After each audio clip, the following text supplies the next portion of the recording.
Call that a relief rally. This is a live look at the closing bell on Wall Street. We don't do this often unless something happens either super big or super bad, right? Well, the markets have turned in their best day in 2 years, and it's thanks to simply one thing, a better-than-expected inflation report.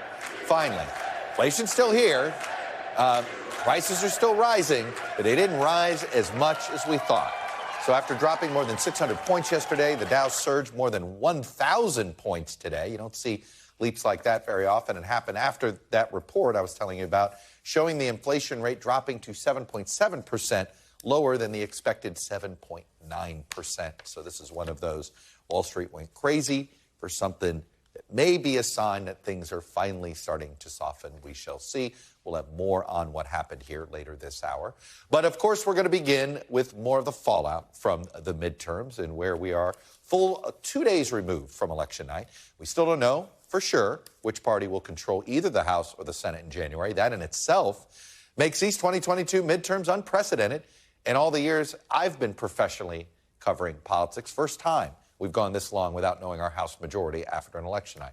So let's dig into where we stand right now. The 3 Senate races that remain up for grabs at this hour. Georgia is headed to a runoff early next month.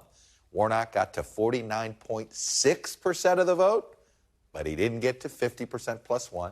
So we know Georgia's in a runoff December 6th. Arizona and Nevada are still counting their ballots. If either party wins both, then they'd clinch Senate control regardless of what happens next month in Georgia. Obviously, the split decision makes the runoff for the majority. This is a live look right now inside the voting tabulation room in Arizona's second largest county, Pima, home of Tucson. We hope to have another tranche of ballots released tonight from the state, including from its largest county, Maricopa. And we're told these are the ballots that were dropped off on Election Day, or at least, so we'll get a taste of those. We'll see how much do they lean Republican. We don't yet know. We're going to dive deep into Arizona and Nevada in a moment. But right now, in those uncalled Senate races, the Democrat leads in one, Arizona, and the Republican leads in the other, Nevada. Both races are considered too early to call simply because we just don't have all the ballots in. There's a lot of votes still left to count. As for the House, control there is still too close to call, but we have crunched the numbers, and there's a reason why Republicans are favored to get control still. There are 31 uncalled races. Republicans need to win just 7 of those 31 for the majority. Democrats would need 25.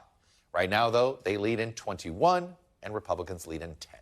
So it looks like even if Republicans pull it off, they will find themselves with an extremely small minority, and likely one that is pretty ungovernable. Republican leader Kevin McCarthy has already announced his bid for Speaker. Would he be able to get everyone in his caucus, from firebrand Matt Gaetz to moderate Don Bacon, to vote for him? We will see. Brace yourself for some chaos over the next couple of months.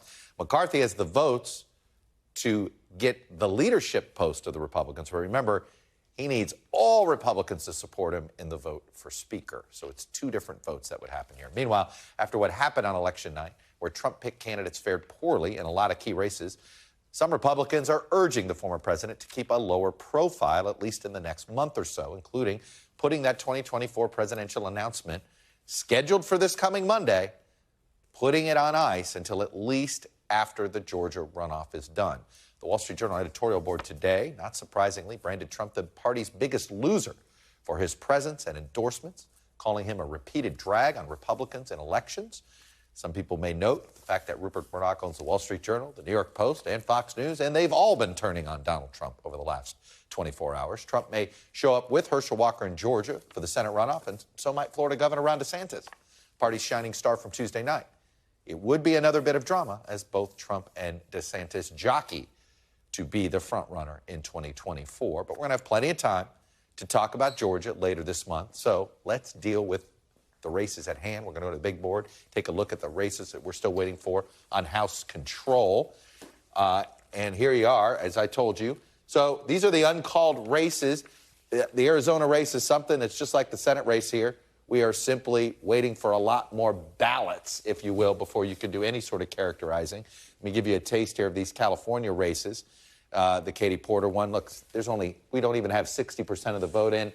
So even though that looks close, I don't want to characterize anything there just yet. Let me show you Colorado 3 because we know a lot of folks are very interested in the Lauren Boebert race. She has pulled to a 794-vote lead. Adam Frisch put out a statement today saying we got to make sure we got all the military ballots counted for and all this. So this could be a week or so before we have any idea who finally wins that. And at a margin like that, that smells like recount territory. Colorado 8 would have to be a must-win for Democrats if they are going to figure out how to get enough here. You could see 134 votes separate then, but again, just 87% reporting. These Nevada races, Democrats feel good about it, but again, just 86% reporting, so we got to wait there. Let me take you to some of the one New York race that we're still uncalled. There's a nearly 4,000 vote difference here in the 22nd. There, Republicans leading there. Republicans did obviously really well in New York State. Some Democrats pinning the blame more on Kathy Hochul than anybody else there. Oregon races are another case where we are simply waiting for more vote. Remember, this is an all-male state, so again, with that much missing, we are not going to characterize. Washington 8 is another situation where we are just waiting for a lot more vote to come in. But this is a district that Democrats expect to hold, and given that Patty Murray has a double-digit lead, this is the swingiest district one would assume that's going to happen there. And I believe I can take you over. I want to stay in Washington State because here's another one. If Democrats somehow got this majority, it would be because they knocked off people like Lauren Boebert and they knocked off people like Joe Kent. And you remember who Joe Kent was. He was the Trump-backed primary challenger of sorts to Jamie Herrera Butler, an impeacher, a Republican who voted to impeach Trump. Anyway, this was the Democrat that ended up in the race.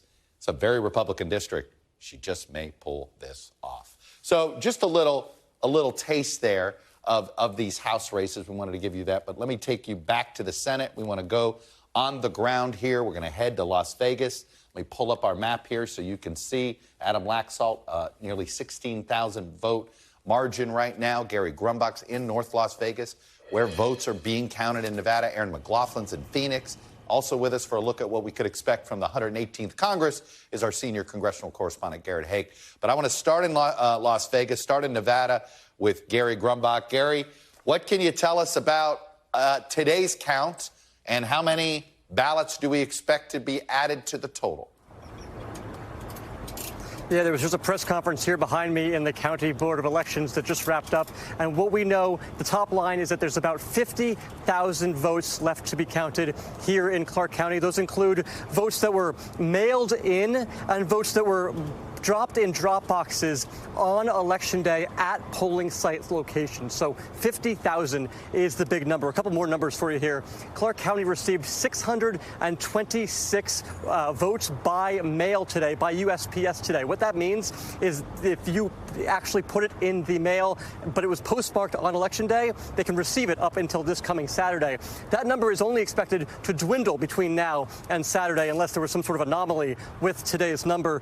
So that's what's happening in terms of the top lines. They do not know how many ballots will be announced today, will be put into the tally today. Yesterday they did, so we're getting a little bit less information from them than we did yesterday, which I think is interesting. But they say Joe Gloria, who's essentially the county clerk here in Clark County, says that they are working as hard as they can. They are working as fast as they can. But as we talked about yesterday, Chuck, they don't need to get this done today. They don't need to get this done tomorrow. Yeah. They have until Saturday, according to the state statute. And Gary, how they can keep accepting ballots in the mail through tomorrow? As long as they were postmarked by Election Day, they can do that until Saturday. Yeah. So the ballots themselves until Saturday as well. All right. Gary Grumbach in North Las Vegas for us. Gary, thank you. Let me go to Erin McLaughlin down in Phoenix. You know, I'm going to be honest with you, Erin. It's a little frustrating. We did our special last night. We got a little bit of vote in. And I noticed we've gone, what are we, about 19 hours later? And we haven't added any new vote in Arizona. What's going on? Election officials here in Maricopa County tell me they hope to have more ballots processed by the end of day today. Here in Maricopa, they processed 60,000 ballots yesterday. They're hoping to do better because there's some 400,000 ballots still outstanding here in Maricopa County alone, which of course is the largest county in Arizona. Of those 400,000, 290,000 are mail-in ballots that were dropped off in person on Election Day. Now, an election official telling me that they just started processing those ballots. It's a lengthy process. They need to go through signature verification and then vote tabulation. They hope to have some of that batch processed and those results, those results announced by later today. But the bulk of that we'll find out later in the day tomorrow. That's the situation here in Maricopa County. Then you've got Pima County, the second largest county in Arizona. They're in the process of tabulating 160,000 ballots still outstanding. I'm told that election officials here in Maricopa and in Pima will be working through the weekend. At least here in Maricopa, the hope is that 95% will get done by tomorrow. Chuck. Erin, do we know, it's my understanding that the ballots we see today are going to be the ones that were dropped off on Election Day? Do we know that for sure? It's a mix. Remember, 400,000 outstanding here in Maricopa. 290,000 of those were dropped off, according to an election official, on Election Day. Those were mail-in ballots dropped off on Election Day. And because they were mail-in ballots, they have to go through that very lengthy signature verification process, Gotcha. Which is the cause of the delay. Gotcha, yes. Gotcha. But the reason I asked about that, it's those same day voters were very curious to see. The assumption is they're going to be heavier Republican, but we just don't know for sure. Anyway, Erin McLaughlin in. Go ahead. I know that's an assumption that Kari Lake certainly is making right now. She's neck and neck with her opponent, Katie Hobbs. She's really counting on that mail-in ballot that was dropped off in person swinging in her favor. Yeah, no, it's certainly one of the trend lines we are looking for as well. Erin McLaughlin, thank you. All right, let me go over to Garrett Haake, where it's a different kind of vote counting that's taking place right now with Kevin McCarthy. I've seen all of it's pretty clear that those to the right of McCarthy would like more time before being forced in this decision. Is time on Kevin McCarthy's side? Yeah, Chuck, I think it is. I mean, next week you're going to have leadership elections within the Republican conference itself. McCarthy just has to get half the Republican conference to back him as leader to kind of move on to be in position to be their nominee for Speaker in January. That should be no problem. Then he's going to have to look around and figure out exactly what size his majority is and what he's willing to potentially give away to be the Speaker. He'll have until January to do that, a nice long Christmas break, to basically come down the chimneys of Freedom Caucus members and give them the gifts they're asking for, because that might be what it takes. There was a meeting today of Freedom Caucus members. We heard from several of them afterwards saying McCarthy doesn't have their support. Some of them it's a question of yet. Some of them it's a question of not at all. Like Matt Gaetz is never going to vote for Kevin McCarthy to be the Speaker of the House. But some of these other members might. And McCarthy's going to have to figure out kind of how much of his own authority he's willing to chip away at potentially to give those members what he needs to get to 218, because it's a pretty sure thing he's not going to get any Democratic help come January, especially if this is a really, really narrow majority. Other than somebody yelling out, Matt Gaetz saying Speaker Jordan, has there anybody that you have heard about quietly trying to test, maybe test their own name out there a little bit? Nothing. I mean, there's nobody who has that kind of credibility within the House. I mean, there's been less theory for as long as I've covered Congress that Steve Scalise is the kind of stalking horse for McCarthy, that he's the guy who stands to benefit most if McCarthy stumbles. His, credibility with the far right is a little better than McCarthy's, you could argue, but he's glued himself to the minority leader throughout these last two Congresses. It's hard to see the daylight there, Chuck. Yeah. Garrett Haake, who goes from covering one interesting set of elections to a fascinating one that will be all done behind closed doors. But I know you're going to do your best to unlock those doors. Garrett, thank you. We'll try. Joining me now on set, Eugene Daniels, White House correspondent for Politico, NBC News political analyst. Jen Psaki, former White House press secretary for President Biden and an MSNBC host and NBC News analyst. And Brendan Buck, former advisor to Republican speakers Paul Ryan and John Boehner. I want to get something out of the way, and then I want to dig back into the elections. But you've been up there. You've had to count these noses before. You've watched speakers come and go. Carlos Curbelo made a terrific point last night. He says, when John Boehner got forced out, the Republican majority was at 245. 245. Kevin McCarthy, if everything breaks their way, might get to 225. Okay? Probably not. I'd probably take the under on that. That's no margin for error here. Is he ever going to get this? I would still, if I had to bet, I would still bet that he does. But it struck me.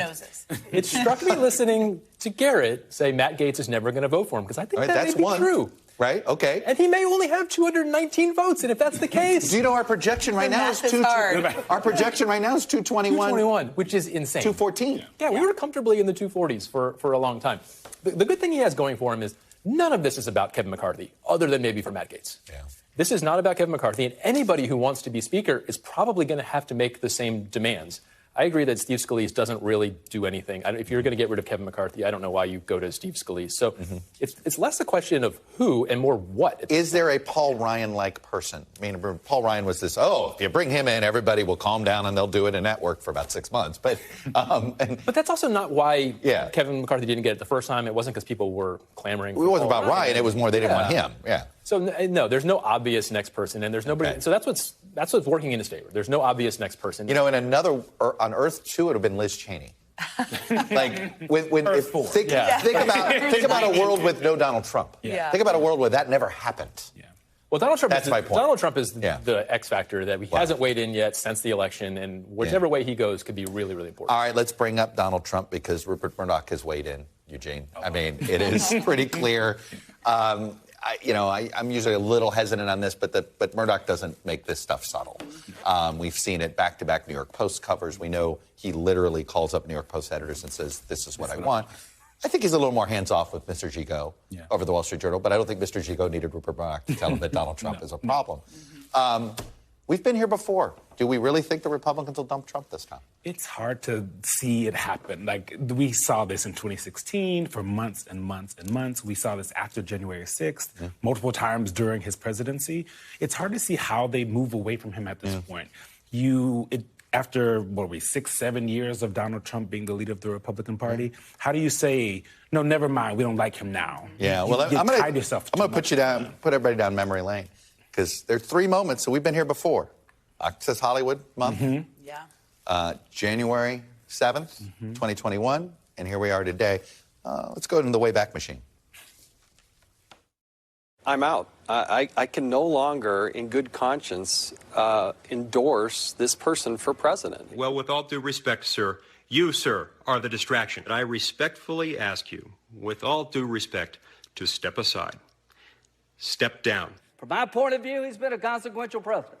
But today, first thing you'll see, all I can say is count me out. Enough is enough. The president bears responsibility for Wednesday's attack on Congress by mob rioters. There's no question, none, that President Trump is practically and morally responsible for provoking the events of the day. I mean, I think Trump's kind of a drag on our ticket. I think Donald Trump gives us problems politically. We lost the House, the Senate, and the White House in 2 years when Trump was on the ballot or in office. And I think we've just had some Trump hangover. I think he's a drag on our offices and our races. You want to see the party move forward from Trump? Yeah, I think moving in a different direction as we move forward is a good thing, not a bad thing. Okay. Well, here's the question. I mean, first of all, he's still winning among Republican primary voters also. So this notion, and Ron DeSantis, and the magic of Ron DeSantis, who had a very good week, I think we can all agree, it hasn't played out yet. Maybe we'll see over the next couple of weeks. What feels a little different now, we'll see, is that he's losing. Like, he is a loser after Tuesday. Right. People he endorsed lost. He cost seats for the Republicans in the House and Senate. His presence, I mean, my bet, and I'll pose this to you, is that everybody behind the scenes who's a sane Republican is trying to get him not to announce his run before the Georgia runoff because he's such a problem. So that does feel a little different. I am also still skeptical that he is going to no longer be the leader of the party, but there are some breaks in the system a little bit. None of those people you just showed really have a say in this matter. That's true. And no one cares. It used to be that there is a party. That used to matter, actually. Yeah. Those are some fine figures that should have been influential. There used to be a party that's job is to look for the bigger picture and look ahead down the future, and that doesn't really exist in our party anymore. It's all individual-based, and Donald Trump doesn't really care what any of those people say when he decides whether he's going to run for president again, and I think he is, and it's going to be very difficult for anybody to challenge him. You know, ironically, Eugene, if Trump what's in the best interest of the party is actually not in the best interest of Donald Trump's chances to be the Republican nominee. I mean, if he takes a month off, that vacuum might get filled if he's not careful. And you know who knows that? He does. He knows that. He knows that he needs to be in front of everyone. He is a flood the gates kind of person. So seeing him back away after he already promised the big thing is coming on Tuesday, guys, that makes it very difficult to see him do that. And when you talk to people, also, they've been saying on television for the first time, Republicans saying, please don't do this on Tuesday. I've told him not to do this on Tuesday. And you have a lot of Republicans, people who were in that video and in that vein of the people in that video, and also people who are the not Matt Gaetz, but in that word across the spectrum of Republicans saying we don't want him to do it because the Senate matters more than his own feelings. I want to pivot to the Georgia Senate runoff, and I want to start with you, Brendan, because I think the wild card here is what if it's not for the majority? What happens? Well, it's certainly less important, yeah, and maybe that. But I still think the Democrats have the advantage here. I think even if it's not for the majority. I think Herschel Walker is a really bad candidate, and he obviously trailed Brian Kemp by 4 or 5 points. And you got to think that he has even less support than that if Brian Kemp is not on the ballot. Raphael Warnock has run a good campaign throughout, and the fact that he was this close to avoiding a runoff. So I think that he has. He's 0.4% plus one away. Would you be thinking about a recount if you were in his shoes? Warnock? Yeah, just to see if you could avoid the runoff. Maybe. I think for him, though, though, I come at this from a different point of view from where you started, which is I actually think if it's not for the majority, that is to Warnock's advantage. You think that, too? Yes. Yeah, okay. It's just more fundamentally, who's a better candidate? Well, and also, I think it's pretty clear. I mean, it is not the dream candidate for the Republicans here. And if it were for the majority, you've heard so many of them say in your focus groups and other polls, like, he's terrible, Herschel Walker, right, but I want the majority. More. If it's not for the majority, what's the incentive? And I also think Democrats are motivated because they've seen how hard it is to have such a narrow majority, and they will throw everything in it to get have one extra. And you can defang Cinema or Manchin. Well, so does Joe Manchin endorse Herschel Walker? In that case, I'm almost half. Look at you! You didn't laugh. That is amazing. You know something we don't know. Look at you guys. Lots of gas. That is hilarious. None of you thought it was immediately a joke. I really was trying to. Wow. It's the lack of sleep. It is Thursday. Yes. Okay, that I have had to check that every hour today.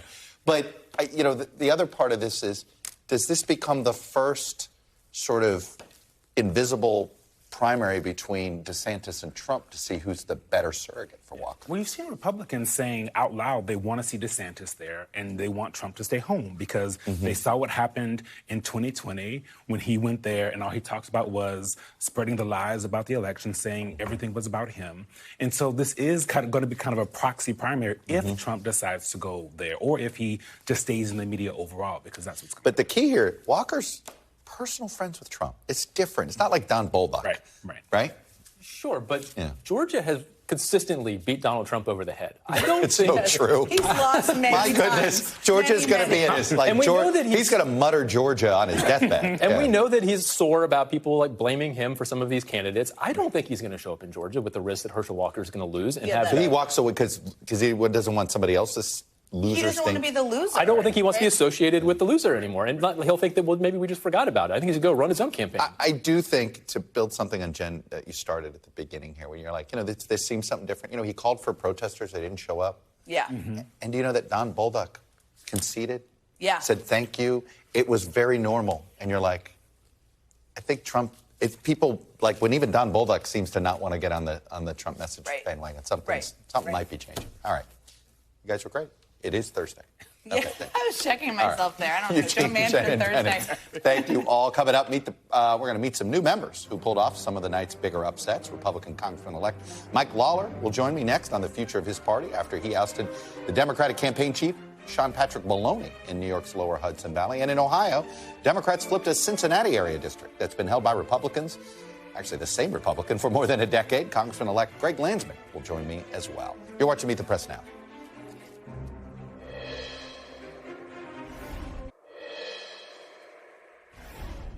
Welcome back. Other than Florida Governor Ron DeSantis' margin-busting win on Tuesday, there weren't a whole lot of unexpected victories for Republicans on Tuesday night, but there was one pretty big upset, knocking off one of the Democratic Party's biggest names. Republicans flipped New York's 17th district. And by flipping that seat, it was a seat that was being held by Democratic Congressman and the House Democratic campaign chief, Sean Patrick Maloney. So I'm joined now by the Republican Congressman-elect who won that seat, Mike Lawler. Mr. Lawler, Congressman-elect, first, welcome and congratulations. Thanks, Chuck. Appreciate it. Let me just start with your take on why do you believe you won? Well, listen, for the first time in our nation's history, Democrats control everything in Washington, Albany, and New York City all at once. And they created a mess, a 41-year record high on inflation, surging crime, skyrocketing energy prices, a porous southern border. And most voters wanted to restore balance and common sense in government. And I think that's in part why you're going to see 11 Republican members of Congress coming out of New York. But the redistricting fiasco in New York also contributed to it greatly. Back in January of this year, Sean Patrick Maloney, as chair of the DCCC, sent a memo to state Democrats demanding that they gerrymander New York's map. They did, and ultimately it was thrown out in court, and a special master was appointed. And when the maps were redrawn, New York got a fair map. And, you know, I took one look at the map for this 17th district and knew I could win it. I'm just curious, do you think, so you really think it was the new lines that benefited you and some others in the Hudson Valley and not some other shift? I mean, I'm just curious, because the Hudson Valley had been pretty tough for Republicans to break through of late. Listen, there's no question over the last, 6 or so years, it was difficult in the suburbs of New York. But I think it was both the redistricting coupled with, as I said, the Democrats controlling everything in Washington, Albany, and New York City, and voters focused intently on inflation and crime. And those two factors really played a significant role. You have to remember, this district, 75% of it was new for Sean Patrick Maloney. Yeah. He pushed out the first openly gay black man, Mondaire Jones, from Congress to run in this district. And I'm coming out of Rockland County, which is 42% of the district, and I won it by 10 points, which is why I defeated Sean on Tuesday night. Is there a Republican senator or member of Congress, past or present, that you would look to as, I don't want to say model, but sort of somebody that's, if you got compared to that person, you would feel like that was a fair comparison? Well, listen, the last Republican congressman representing Rockland County was Ben Gilman, and that was 20 years ago. Ben Gilman was somebody who was well respected in Washington and certainly in New York State.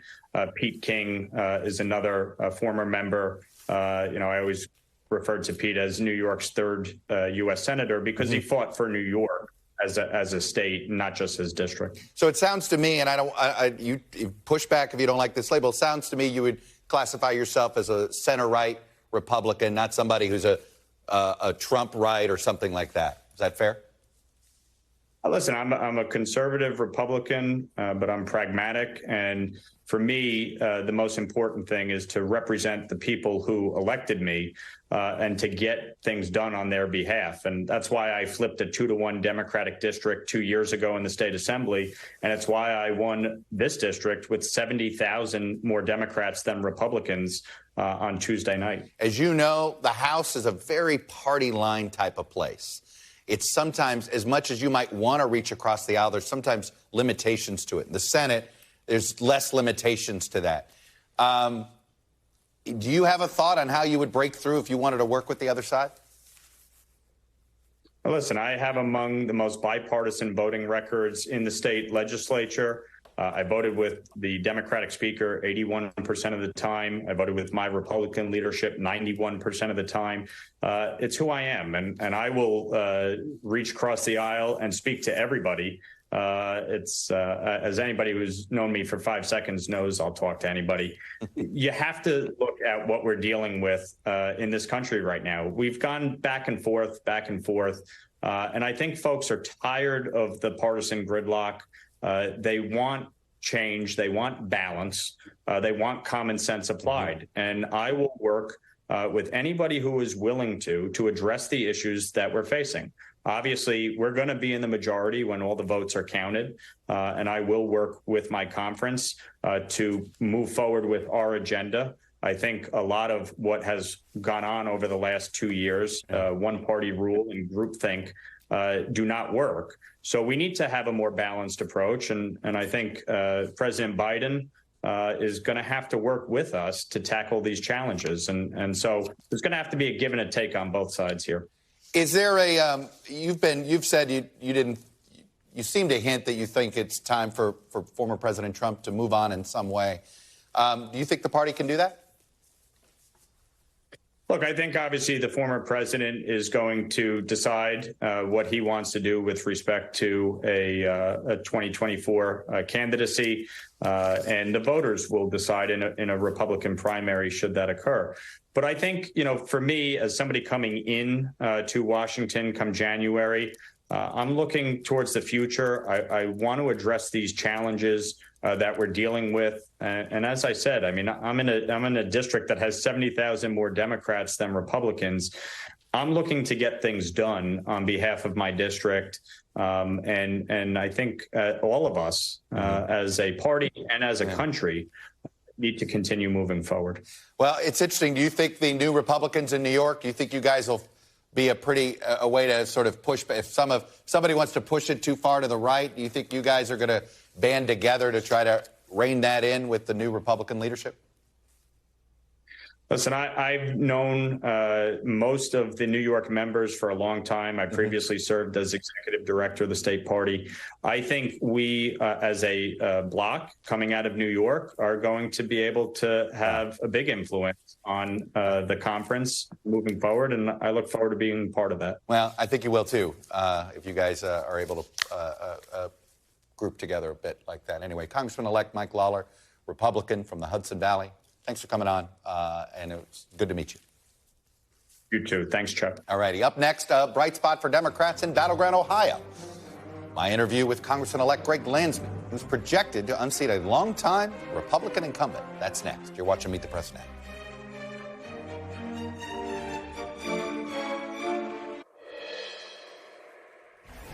Welcome back. We just talked to a congressman-elect who flipped a House seat for Republicans in a pretty blue state. So now let's take a look at the other side, where a Democrat unseated a Republican in a pretty red state. The reason Democrats did have a pretty good night Tuesday is because they were able to overperform in districts like Ohio 1 and pick up a seat in a district held by Republicans.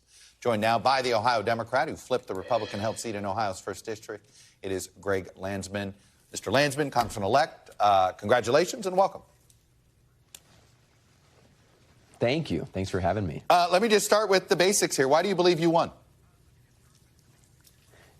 We got more votes. Ohio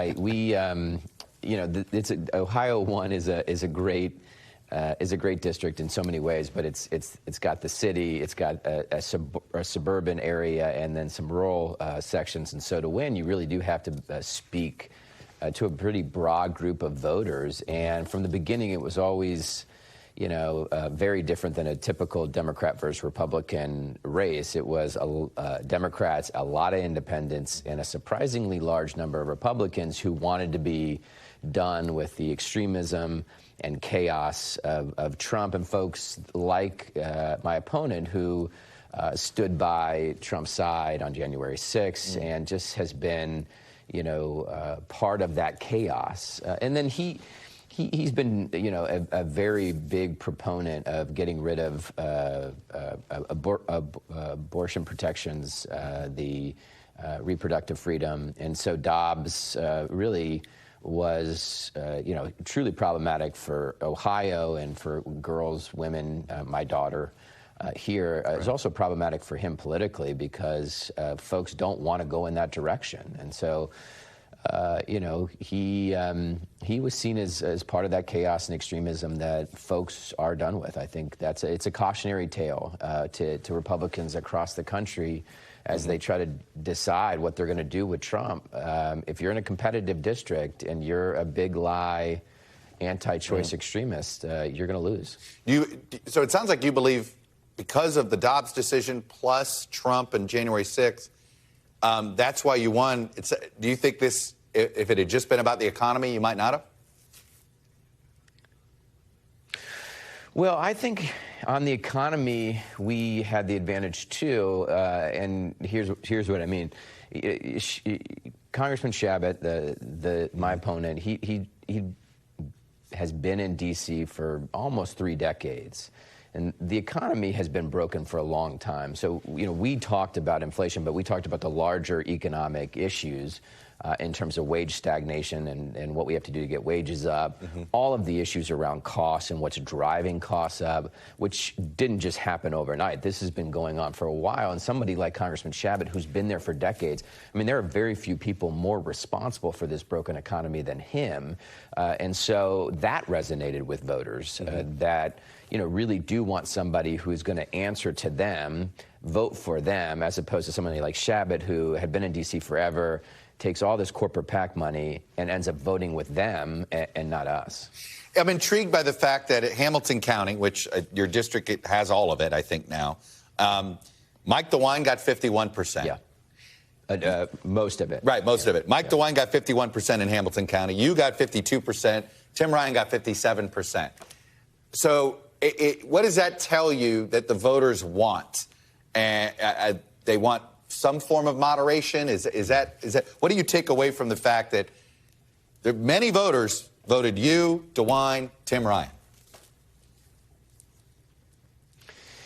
Yeah, I think that's right. And I think you saw this in other places around the country. I mean, whoever's going to be in the majority, it's going to be a very slim majority. And I think one of the lessons to be learned from this 2022 cycle is voters are exhausted with the chaos, the extremism. They want level-headed leaders, and I believe a new generation of leaders who are just going to work together and do the things that have not gotten done, right, for a long time, whether it's comprehensive immigration reform or investing in public safety, dealing with gun violence, and finally getting wages up and doing a whole host of things to get costs down. I think they're looking for, and hopefully this Congress will provide them a coalition of Republicans and Democrats who are working together to, get the child tax credit back, so that millions of families benefited from that, and all of a sudden it's gone. There's got to be a bipartisan coalition in this new Congress to put it back on the table so people can pay their bills. Look, I think it's pretty clear voters were rebuking the far right and the Trump wing of the Republican Party. What message do you think President Biden should take away from this election? Well, I guess what I'm taking away from it is that results matter. I think that people expect, especially at this moment where a lot of folks are struggling, for their elected officials to get the work done and to do the work that's going to help them, right? Families. And so what are those specific things that will have the most impact on families that are struggling? That's the biggest thing. And I think to stay focused on whether it's moderation or some other word, stay away from the chaos, stay away from the bickering and the fighting, try to build a coalition around just, common sense, calm leadership. All right. Congressman-elect Greg Landsman from the Cincinnati area, wearing your Cincy pin there. We appreciate you coming on. Congratulations. We look forward to seeing you in Washington. Thank you. All right, after the break, polarization is king. But Tuesday night proved that the issue of the economy does still loom large in our politics. And we finally have some hopeful tea leaves as the number one issue for the midterm voters, inflation, maybe finally starting to at least flatline a bit. That's next. You're watching Meet the Press Now.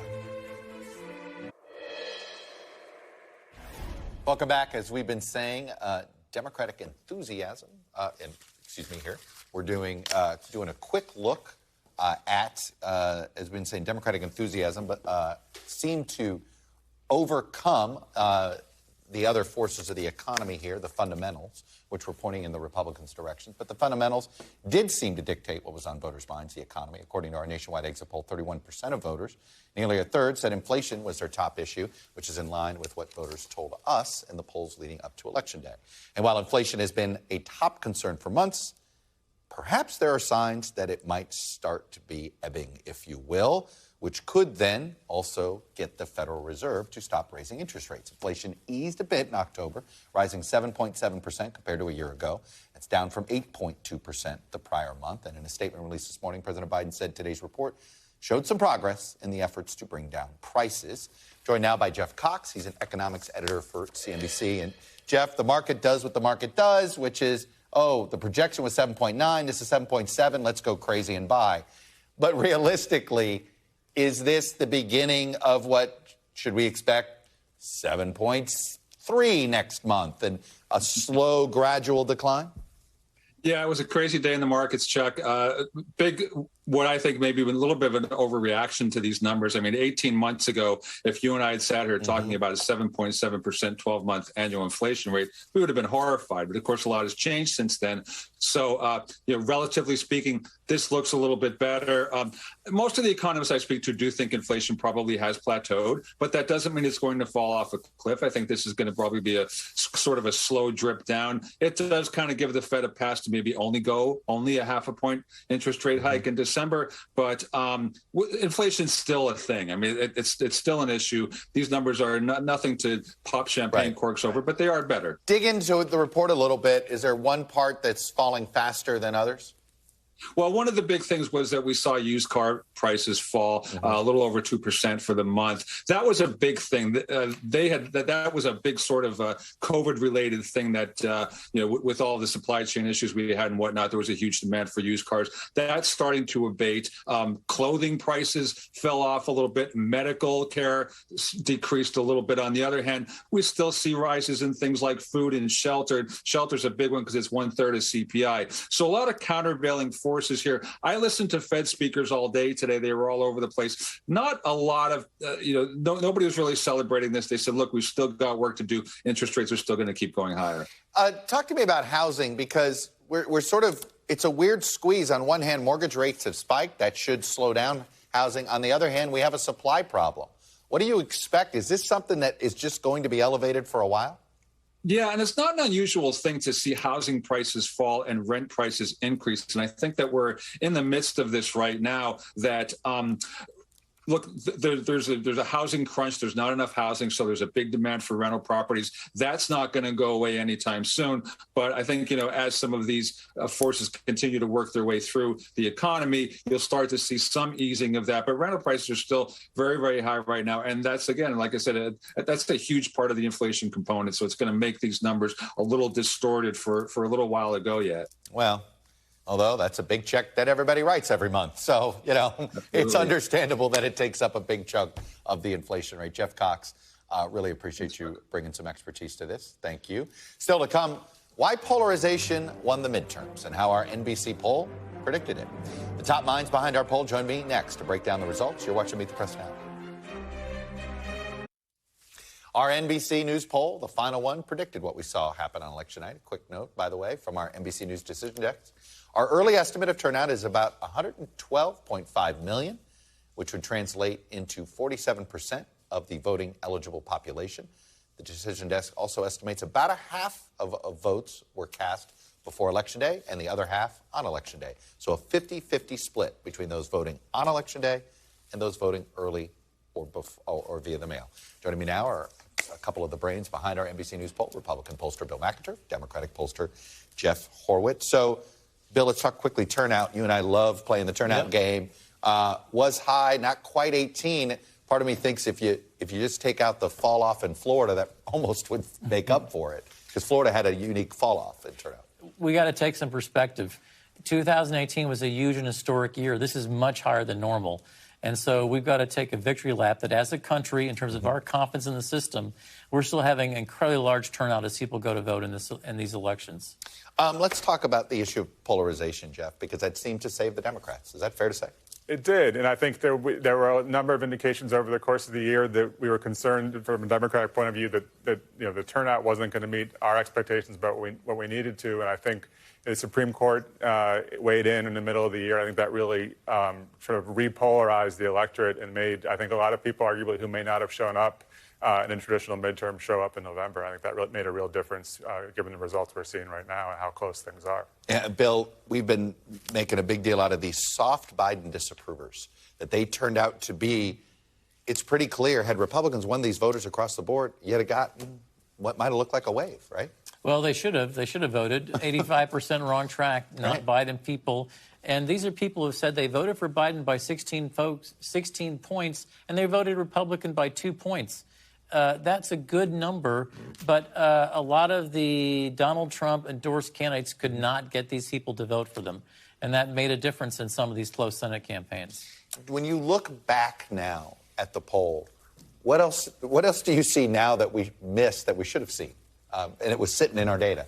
Yeah, I think that it really was all the fundamentals that Bill rightly pointed out through the course of the campaign, how terrible the direction of the country, economy was. But I think the other through line that we saw throughout was the real concern about democracy. And that was a question we added in August, in our August poll, and it popped. And it was up there, threats to democracy, as the single most important issue. In fairness, we were nervous about that question, right, Bill? Because we added it, and we're like, wow, oh, my God. It went number one. Did we... What have we met? What have we, it was one of those, but it stayed consistent. Well, let me be honest. Abortion had dropped as an issue in terms of people saying there was a concern. Saying it, yeah. Saying there was a concern. So seeing the national exit poll say abortion almost matched deflation, it happened in our company's internal poll. That increase in salience for the abortion issue on Election Day vote, that's not something we were seeing in September and October. I'm curious, and this is a little thing. We provide 8 or 9 different issues for people. The exit poll provides 5.